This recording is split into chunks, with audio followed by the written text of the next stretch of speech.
श्रीनारायण कवचं राजुवाच यया गुप्तः सहस्राक्षः सवाहान् रिपुसैनिकान् क्रीडन् विनिर्जित्य त्रैलोक्या बुभुजे श्रियं भगवस्तन्ममाख्याहि वर्म नारायणात्मकं तथा ततायिनः शत्रून् येन गुप्तो जयन्मृधि। श्रीशुक उवाच वृतः पुरोहितस्त्वाष्ट्रो महेन्द्रायानुपृच्छति नारायणाख्यं वरमाह तदिहैकमना शृणु। विश्वरूप उवाच धौताङ्घ्रिपाणिराचम्य सपवित्र उदङ्मुखः कृतस्वाङ्गकरन्यासु मन्त्राभ्यां वाग्यतः शुचिः नारायणमयं वर्म सन्निहद्भय आगते पादयोर्जानयोर्ऊर्वो रुदरे हृद्धोरसि मुखे शिरस्यानुपूर्वभ्या दोङ्कारादीनि विन्यसेत्। ॐ नमो नारायणायेति विपर्ययमथापि वा करन्यासं ततः कुर्यात् द्वादशाक्षरविद्यया प्रणवादयकारान्त मङ्गुल्यङ्गुष्ठपर्वसु नसेद्ध्रियमोङ्कारं विकारमनुमूर्धनि शकारं च भूर्मध्ये णकारं शिखया दिशेत् विकारं नेतयोर्युञ्जान् नकारं सर्वसन्धिषु मकारमस्त्रमुद्दिश्य मन्त्रमूर्तिर्भवेद्बुधः सविसर्गं फडन्तं तत् सर्वदिक्षु विनिर्दिशेत्। ॐ विष्णवे नमः इति आत्मानं परमं ध्यायेत् ध्येयं षड्शक्तिभिर्युतं विद्या तेजस्तपो मूर्तिर्मिमं मन्त्रमुदाहरेत्। ॐ हरिर्विदध्यान मम सर्वरक्षां न्यस्ताङ्घ्रिपद्मपदकेन्द्रपृष्ठे दारादिचरमासिगदेषु चाप पाषाणदधानोष्टगुणोष्टबाहु जलेषु मां रक्षतु मत्समूर्तिर्यादौ गणेभ्यो वर्णस्य पाशात् स्थलेषु मायावटुवामनो व्यात् त्रिविक्रमः केवत विश्वरूप दुर्गे षड्व्याजमुखादिषु प्रभुः पायान् नृसिंहो सुरयूथपारिः विमुञ्चतो यस्य महाट्टहासं दिशो विनेदुर्न्यपतस्य गर्भा रक्षत्वसौ माध्वनियज्ञकल्प स्वन्दष्टयो नीतधरो वराह रामोद्रिकूटेष्वत विप्रवासे सलक्ष्मणो व्याद्भरताग्रजोऽस्मान् मामुग्रधर्मात्खिलरात् प्रमादान् नारायणः पातु नरस्य हासात् दतश्चत्तयोगादथ योगनाथ पायात् गुणेशः कपिलः कर्मबन्धनात् सनत्कुमारो वतु कामदेवात् जयशीर्षा मां पतिदेवहेलनात् देवर्षिवर्यः पुरुषार्चनान्तरात् कूर्मो हरिर्मा निर्यादशेषात् धन्वन्तरिर्भगवान् पार्थपथ्यात् द्वन्द्वात् भयादृशभो निर्जितात्मा यज्ञस्य लोकादवताञ्जनान्तात् बलो गणात् क्रोधवशादहीन्द्र द्वैपायनो भगवान् प्रबोधात् बुद्धस्तुपाखण्डगणात् प्रमादात् कल्किः कले कालमलात् प्रपातु धर्मावनायोरिपितावतार मां केशवो गदया प्रातरभ्यात् गोविन्द आसङ्गवमात्तवेणु नारायणः प्राह उदादशक्तिर्मध्यं दिने विष्णुररीन्द्रपाणिः देवोपराह्ने मधुग्रधन्वा सायं त्रिधामावत माधवो मां दोषो हृषीकेश उतार्धरात्रे निशीत एकोत्ततु पद्मनाभ श्रीवत्सधामा पररात्र ईश प्रत्यूष ईशोऽसिधरो जनार्दन दामोदरो व्यातुनुसन्ध्यं प्रभाते विश्वेश्वरो भगवान् कालमूर्ति चक्रं युगान्तानलतिग्मनेमि भ्रमत्समन्ताद् भगवत्त्रयुक्तं दन्दग्धिदन्दग्ध्यरिसैन्यमासु कक्षं यथा वात सखो हुतास गदे सनिस्पर्शन विस्फुलिङ्गे निष्पीड्यजितप्रियासि कुष्माण्डवैनायक यक्ष रक्षु भूतग्रहाश चूर्णय चूर्णयारीन् त्वं यातु धान प्रमथत्प्रेतमात्रे पिशाच विप्रग्रह घोरदृष्टिं दरेन्द्र विद्रावय कृष्णपूरितो भीमस्वनूरेर्हृदयानि कम्पयन् त्वं तिग्मधारासि वरारिसैन्य मीशप्रयुक्तो मम छिन्धि छिन्धि चक्षुंसि चर्मत्सतचन्द्रच्छादय द्विषामघूनां हरपापचक्षुषां यन्नु भयं ग्रहेभ्यो भूत् कृतभ्यो निभ्य एव च शरीरश्रीभ्यो दृष्टिभ्यो भूतेभ्यो होभ्य एव वा सर्वाणि तानि भगवन् नामरूपास्तकीर्तनात् प्रयान्तो संशयं सद्यो येन श्रेया प्रतीपका गरुडो भगवान् स्तोत्रस्तोभश्छन्दोमय प्रभुः रक्षत्वशेषकृच्छेभ्यो विश्वक्षेणः स्वनामभिः सर्वापद्भ्यो हरिर्नाम रूपयानायुधान्यनः बुद्धीन्द्रियमनः प्राणान् पान्तु पार्षदभूषणा यथा हि भगवान्नेव वस्तुतः सदसत्ययात् सत्यनानेन नः सर्वे यान्तु नाशमुपद्रवा यथैकात्म्यानुभावानां विकल्परहितः स्वयं भूषणायुधलिङ्गाख्या धत्ते शक्ति समायया तेनैव सत्यमानेन सर्वज्ञो भगवान् हरिः पातु सर्वेष्वरूपेर्नः सदा सर्वत्र सर्वगः विदिक्षु दिक्षूर्ध्वमदः समन्तात् अन्तर्बहिर्भगवान् नारसिंह प्रहापलय लोकभयं स्वनेन स्वतेजसां ग्रस्समस्ततेजा मघवन्निदमाख्यातं वर्म नारायणात्मकं विजेष्यञ्जसा येन दंशितो सूरयूथपान् एतद्धारयमाणस्तु यं यं पश्यति चक्षुषा पदातो संस्पृशे सद्य साध्वसाधस विमुच्यते न कुतश्चिदं भयं तस्य विद्यां धारयतो भवेत् राजदस्युग्रहादिभ्यो व्याघ्रादिभ्यश्च कर्हि चेत् इमां विद्यां पुरा कश्चित् कौशिको धारयन् द्विजः योगधारणया स्वाङ्गं जहुषमरुधन्वनि तस्योपरि विमानेन गन्धर्वपतिरेकदा ययो चित्ररथः स्त्रीभिर्वृतु यत्र द्विजक्षयः गगनान्यपतत्सद्य स्वाभिमान्यो ह्यवाक्षिरा सवाल्खिल्यवचना दस्थिन्यादाय विस्मितः प्राच्ये सरस्वत्यां स्नात्वा धाम स्वमन्वगात् श्रीशुक उवाच यैदं शृणुयात् काले यो धारयति तादृतः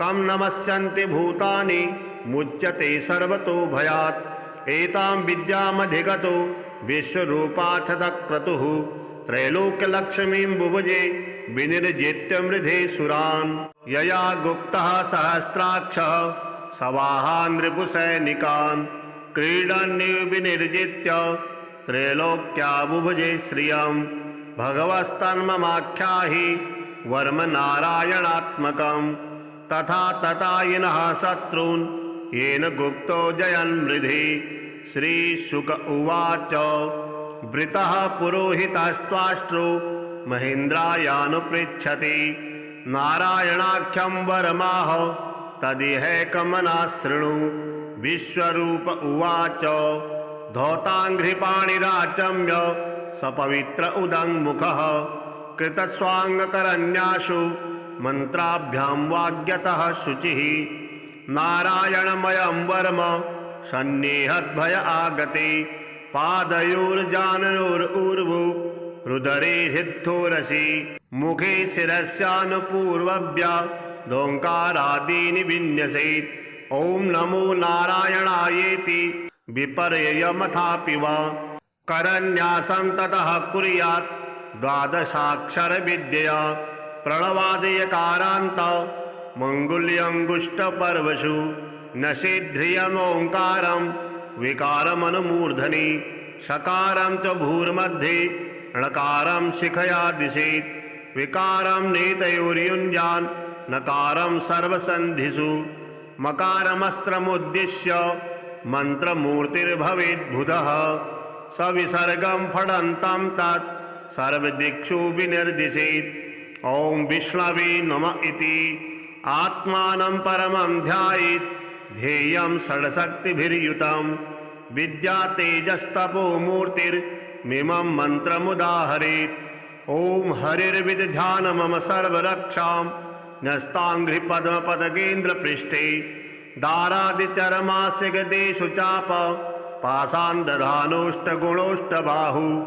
जलेषु मां रक्षतु मत्समूर्तिर्यादौ गणेभ्यो वर्णस्य पाशात्। स्थलेषु मायावटुवामनोऽव्यात् त्रिविक्रमः खेवतु विश्वरूप। दुर्गेष्वव्याजमुखाद्दिशु प्रभुः पायान् नृसिंहो सुरयूथपारिः। विमुञ्चतो यस्य महाट्टहासं दिशो विनेदुर्न्यपतस्य गर्भा। रक्षत्वसौ माध्वनियज्ञकल्प स्वन्दष्टयो नीतधरो वराह। रामोद्रिकूटेष्वत विप्रवासे सलक्ष्मणो व्याद्भरताग्रजोऽस्मान्।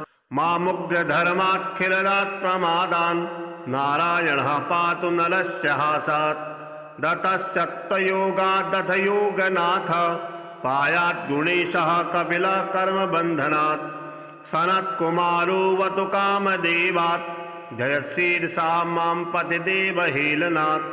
देवर्षिवर्यः पुरुषार्चनान्तरात् कुर्मो हरिर्मा निर्यादशेषात्। धन्वन्तरिर्भगवान् पार्थपथ्यात् द्वन्द्वात् भयादृशभो निर्जितात्मा। यज्ञस्य लोकादवताञ्जनान्तात् बलो गणात् क्रोधवशादहीन्द्र। द्वैपायनो भगवान् प्रबोधात् बुद्धस्तु पाखण्डगणात् प्रमादात्। कल्किः कले कालमलात् प्रपातु धर्मावनायोरिपितावतार। मां केशवो गदया प्रातरभ्यात् गोविन्द आसङ्गवमात्तवेणु। नारायणः प्राह उदादशक्तिर्मध्यं दिने विष्णुररीन्द्रपाणिः। देवोपराह्ने मधुग्रधन्वा सायं त्रिधामावतु माधवो मां। दोषो हृषीकेश उतार्धरात्रे निशीत एको तदु पद्मनाभ। श्रीवत्सधामा पररात्र ईश प्रत्यूष ईशोऽसिधरो जनार्दन। दामोदरो व्यातुं सन्ध्यं प्रभाते विश्वेश्वरो भगवान् कालमूर्ति। चक्रं युगान्तानलतिग्मनेमि भ्रमत्समन्ताद्भगवत्प्रयुक्तं। दन्दग्धिदन्दग्ध्यरिसैन्यमासु कक्षं यथा वात सखो हुतास। गदे सनिस्पर्शन विस्फुलिङ्गे निष्पीड्यजितप्रियासि। कुष्माण्डवैनायक यक्षरक्षु भूतग्रहाशचूर्णय चूर्णयारीन्। त्वं यातु धान प्रमथत्प्रेतमात्रे पिशाच विप्रग्रह घोरदृष्टीन्। दरेन्द्र विद्रावय कृष्णपूरितो भीमस्वनोरेर्हृदयानि कम्पयन्। त्वं तिग्मधारासि वरारिसैन्य मीशप्रयुक्तो मम छिन्धि छिन्धि। चक्षूंसि चर्मत्सतचन्द्रच्छादय द्विषामघूनां हर पापचक्षुषाम्। यन्नु भयं ग्रहेभ्यो भूत् कृतभ्यो निभ्य एव च। शरीरश्रीभ्यो दृष्टिभ्यो भूतेभ्यो हुभ्य एव वा। सर्वाणि भगवन् नामरूपास्तकीर्तनात्। प्रयान्तो संशयं सद्यो येन श्रेया प्रतीपका। गरुडो भगवान् स्तोत्रस्तोभश्छन्दोमय प्रभुः। रक्षत्वशेषकृच्छेभ्यो विश्वक्षेणः स्वनामभिः। सर्वापद्भ्यो हरिर्नाम रूपयानायुधान्यनः। बुद्धीन्द्रियमनः प्राणान् पान्तु पार्षदभूषणा। यथा हि भगवान्नेव वस्तुतः सदसत्ययात्। सत्यनानेन नः सर्वे यान्तु नाशमुपद्रवा। यथैकात्म्यानुभावानां विकल्परहितः स्वयं। भूषणायुधलिङ्गाख्या धत्ते शक्ति समायया। तेनैव सत्यमानेन सर्वज्ञो भगवान् हरिः। पातु सर्वेष्वरूपेर्नः सदा सर्वत्र सर्वगः। विदिक्षु दिक्षूर्ध्वमदः समन्तात् अन्तर्बहिर्भगवान् नारसिंह प्रहापलय लोकभयं स्वनेन स्वतेजसां ग्रस्समस्ततेजा मघवन्निदमाख्यातं वर्म नारायणात्मकं विजेष्यञ्जसा येन दंसितो सूरयूथपान् एतद्धारयमाणस्तु यं यं पश्यति चक्षुषा पदातो संस्पृशे सद्य साध्वसादस विमुच्यते न कुतश्चिदं भयं तस्य विद्यां धारयतो भवेत् राजदस्युग्रहादिभ्यो व्याघ्रादिभ्यश्च कर्हि चेत् इमां विद्यां पुरा कश्चित् कौशिको धारयन् द्विजः योगधारणया स्वाङ्गं जहुषमरुधन्वनि तस्योपरि विमानेन गन्धर्वपतिरेकदा ययो चित्ररथहस्त्रेभिर्वृतु यत्र द्विजक्षयः गगनान्यपतत्सद्य स्वाभिमान्यो ह्यवाक्षिरा सवाल्खिल्यवचना दस्थिन्यादाय विस्मितः प्राच्ये सरस्वत्यां स्नात्वा धाम स्वमन्वगात् श्रीशुक उवाच यैदं शृणुयात् काले यो धारयति तादृतः तं नमस्यन्ति भूतानि मुच्यते सर्वतो भयात् एतां विद्यामधिगतो विश्वरूपाच्छतक्रतुः त्रैलोक्यलक्ष्मीं बुभुजे विनिर्जित्य मृधे सुरान् यया गुप्तः सहस्राक्षः सवाहान् नृपुसैनिकान् क्रीडन् विनिर्जित्य त्रैलोक्या बुभुजे श्रियं भगवस्तन्ममाख्याहि वर्म नारायणात्मकं तथा ततायिनः शत्रून् येन गुप्तो जयन्मृधि श्रीशुक उवाच वृतः पुरोहितस्त्वाष्ट्रो महेन्द्रायानुपृच्छति नारायणाख्यं वरमाह तदिहैकमनः शृणु विश्वरूप उवाच धौताङ्घ्रिपाणिराचम्य सपवित्र उदङ्मुखः कृतस्वाङ्गकरन्यासु मन्त्राभ्यां वाग्यतः शुचिः नारायणमयं वर्म सन्निहद्भय आगते पादयोर्जानयोरुर्वु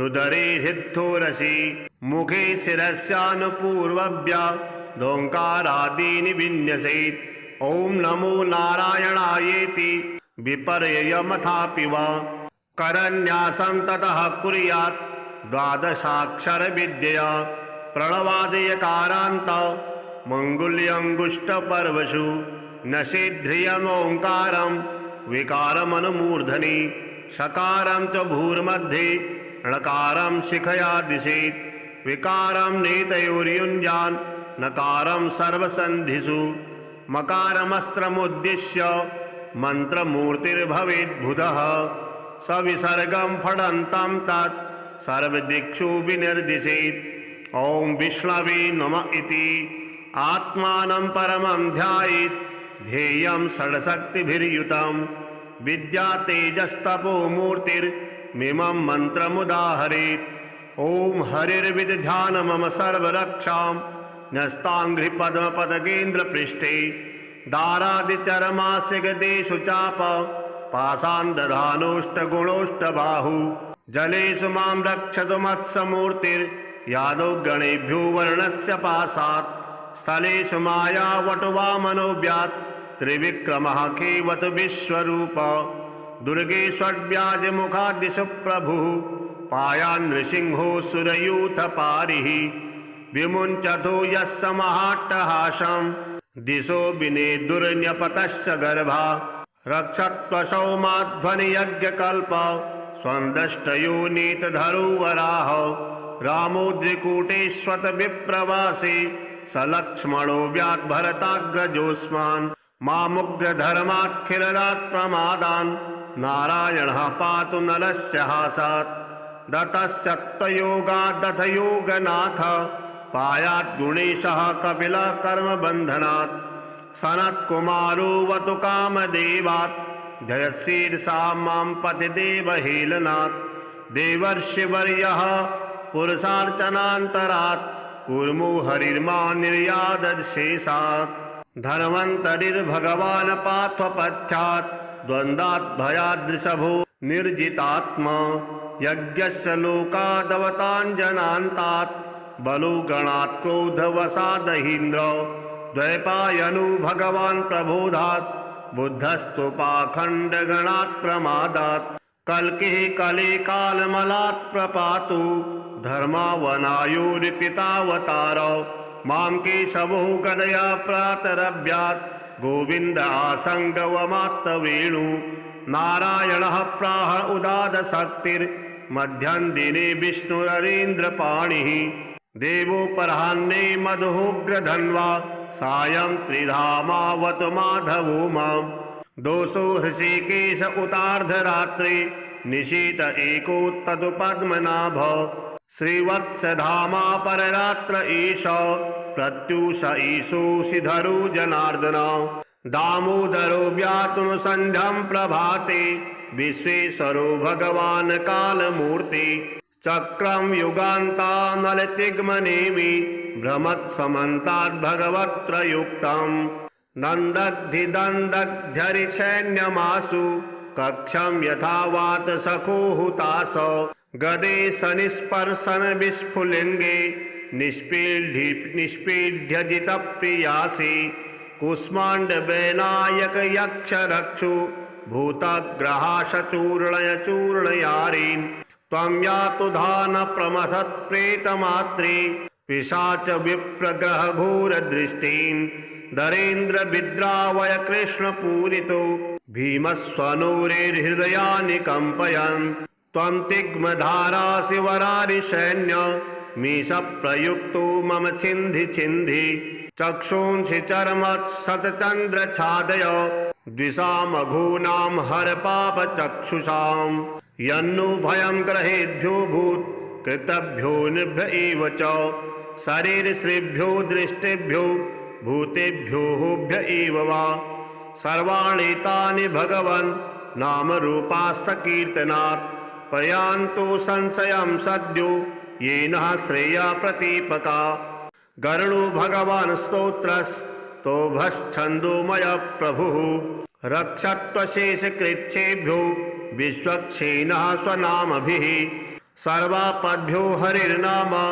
रूपयानायुधान्यनः बुद्धीन्द्रियमनः प्राणान् पान्तु पार्षदभूषणा यथा हि भगवान्नेव वस्तुतः सदसत्ययात् सत्यनानेन नः सर्वे यान्तु नाशमुपद्रवा यथैकात्म्यानुभावानां विकल्परहितः स्वयं भूषणायुधलिङ्गाख्या धत्ते शक्ति समायया तेनैव सत्यमानेन सर्वज्ञो भगवान् हरिः पातु सर्वेष्वरूपैर्नः सदा सर्वत्र सर्वगः विदिक्षु दिक्षूर्ध्वमदः समन्तात् अन्तर्बहिर्भगवान् नारसिंह प्रहापलय लोकभयं स्वनेन स्वतेजसां ग्रस्समस्ततेजा मघवन्निदमाख्यातं वर्म नारायणात्मकं विजेष्यञ्जसा येन दंसितो सूरयूथपान् एतद्धारयमाणस्तु यं यं पश्यति चक्षुषा पदातो संस्पृशे सद्य साध्वसादस विमुच्यते न कुतश्चिदं भयं तस्य विद्यां धारयतो भवेत् राजदस्युग्रहादिभ्यो व्याघ्रादिभ्यश्च कर्हि चेत् इमां विद्यां पुरा कश्चित् कौशिको धारयन् द्विजः योगधारणया स्वाङ्गं जहुषमरुधन्वनि तस्योपरि विमानेन गन्धर्वपतिरेकदा ययो चित्ररथहस्त्रेभिर्वृतु यत्र द्विजक्षयः गगनान्यपतत्सद्य स्वाभिमान्यो ह्यवाक्षिरा सवालखिल्यवचना दस्थिन्यादाय विस्मितः प्राच्ये सरस्वत्यां स्नात्वा धाम स्वमन्वगात् श्रीशुक उवाच यैदं शृणुयात् काले यो धारयति चादृतः तं नमस्यन्ति भूतानि मुच्यते सर्वतो भयात् एतां विद्यामधिगतो विश्वरूपाच्छतक्रतुः त्रैलोक्यलक्ष्मीं बुभुजे विनिर्जित्य मृधे सुरान्। यया गुप्तः सहस्राक्षः सवाहान् रिपुसैनिकान् क्रीडन् विनिर्जित्य त्रैलोक्याबुभुजे श्रियं भगवस्तन्ममाख्याहि वर्म नारायणात्मकं तथा ततायिनः शत्रून् येन गुप्तो जयन्मृधि। श्रीशुक उवाच वृतः पुरोहितस्त्वाष्ट्रो महेन्द्रायानुपृच्छति नारायणाख्यं वरमाह तदिहैकमनाशृणु। विश्वरूप उवाच धौताङ्घ्रिपाणिराचम्य सपवित्र उदङ्मुखः कृतस्वाङ्गकरन्यासु मन्त्राभ्यां वाग्यतः शुचिः नारायणमयं वर्म सन्निहद्भय आगते पादयोर्जानयोर्ऊर्वो रुदरे हृद्धोरसि मुखे शिरस्यानुपूर्वभ्या दोङ्कारादीनि विन्यसेत्। ॐ नमो नारायणायेति विपर्ययमथापि वा करन्यासं ततः कुर्यात् द्वादशाक्षरविद्यया प्रणवादयकारान्त मङ्गुल्यङ्गुष्ठपर्वसु नसेद्ध्रियमोङ्कारं विकारमनुमूर्धनि सकारं च भूर्मध्ये णकारं शिखया दिशेत् विकारं नेतयोर्युञ्जान् नकारं सर्वसन्धिषु मकारमस्त्रमुद्दिश्य मन्त्रमूर्तिर्भवेद्बुधः सविसर्गं फडन्तं तत् सर्वदिक्षु विनिर्दिशेत्। ॐ विष्णवे नमः इति आत्मानं परमं ध्यायेत् ध्येयं षड्शक्तिभिर्युतं विद्या तेजस्तपो मूर्तिर्मिमं मन्त्रमुदाहरेत्। ॐ हरिर्विदध्यान मम सर्वरक्षां न्यस्ताङ्घ्रिपद्मपदकेन्द्रपृष्ठे दारादिचरमासिगदेषु चाप पाषाणदधानोष्टगुणोष्टबाहु जलेषु मां रक्षतु मत्समूर्तिर्यादौ गणेभ्यो वर्णस्य पाशात् स्थलेषु मायावटुवामनोऽव्यात् त्रिविक्रमः केवत विश्वरूप दुर्गेष्वव्याजमुखादिषु प्रभुः पायान् नृसिंहो सुरयूथपारिः विमुञ्चतो यस्य महाट्टहासं दिशो विनेदुर्न्यपतस्य गर्भा रक्षत्वसौ माध्वनियज्ञकल्प स्वन्दष्टयो नीतधरो वराह रामोद्रिकूटेष्वत विप्रवासे सलक्ष्मणो व्याद्भरताग्रजोऽस्मान् मामुग्रधर्मात्खिलरात् प्रमादान् नारायणः पातु नलस्य हासात् दतश्चत्तयोगादथ योगनाथ पायात् गुणेशः कपिलः कर्मबन्धनात् सनत्कुमारो वतु कामदेवात् जयशीर्षा मां पतिदेवहेलनात् देवर्षिवर्यः पुरुषार्चनान्तरात् कूर्मो हरिर्मा निर्यादशेषात् धन्वन्तरिर्भगवान् पार्थपथ्यात् द्वन्द्वात् भयादृशभो निर्जितात्मा यज्ञस्य लोकादवताञ्जनान्तात् बलो गणात् क्रोधवशादहीन्द्र द्वैपायनो भगवान् प्रबोधात् बुद्धस्तुपाखण्डगणात् प्रमादात् कल्किः कले कालमलात् प्रपातु धर्मावनायोरिपितावतार मां केशवो गदया प्रातरभ्यात् गोविन्द आसङ्गवमात्तवेणु नारायणः प्राह उदादशक्तिर्मध्यं दिने विष्णुररीन्द्रपाणिः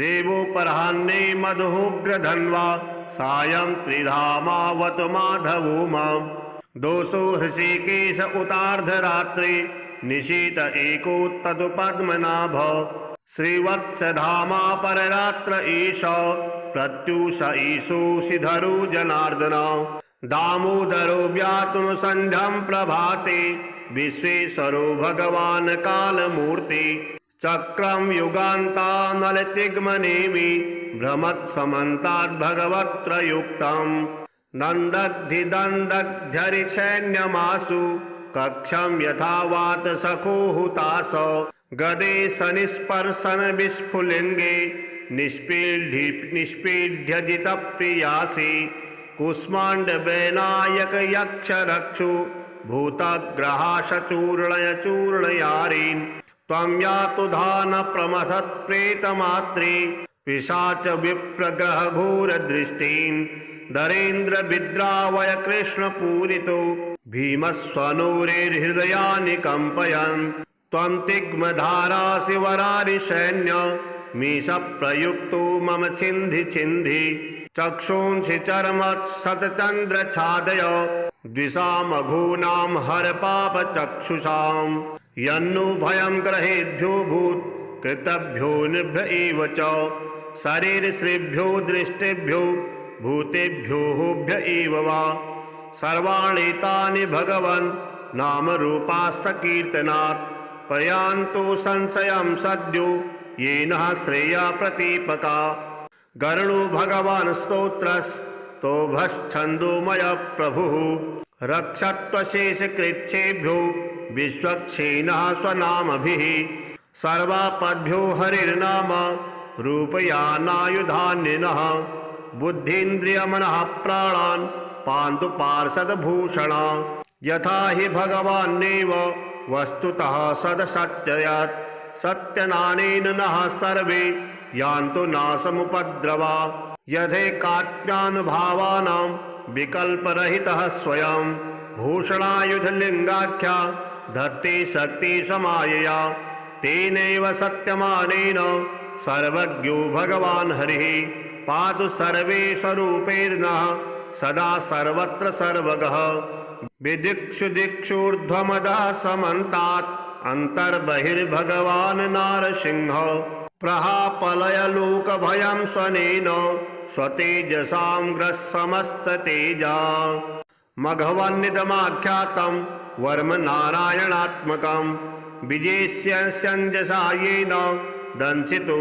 सूरयूथपान् एतद्धारयमाणस्तु यं यं पश्यति चक्षुषा पदातो संस्पृशे सद्य साध्वसाधस विमुच्यते न कुतश्चिदं भयं तस्य विद्यां धारयतो भवेत् राजदस्युग्रहादिभ्यो व्याघ्रादिभ्यश्च कर्हि चेत् इमां विद्यां पुरा कश्चित् कौशिको धारयन् द्विजः योगधारणया स्वाङ्गं जहुषमरुधन्वनि तस्योपरि विमानेन गन्धर्वपतिरेकदा ययो चित्ररथः स्त्रीभिर्वृतु यत्र द्विजक्षयः गगनान्यपतत्सद्य स्वाभिमान्यो ह्यवाक्षिरा सवाल्खिल्यवचना दस्थिन्यादाय विस्मितः प्राच्ये सरस्वत्यां स्नात्वा धाम स्वमन्वगात् श्रीशुक उवाच यैदं शृणुयात् काले यो धारयति तादृतः तं नमस्यन्ति भूतानि मुच्यते सर्वतो भयात् एतां विद्यामधिगतो विश्वरूपाच्छतक्रतुः त्रैलोक्यलक्ष्मीं बुभुजे विनिर्जित्य मृधे सुरान्।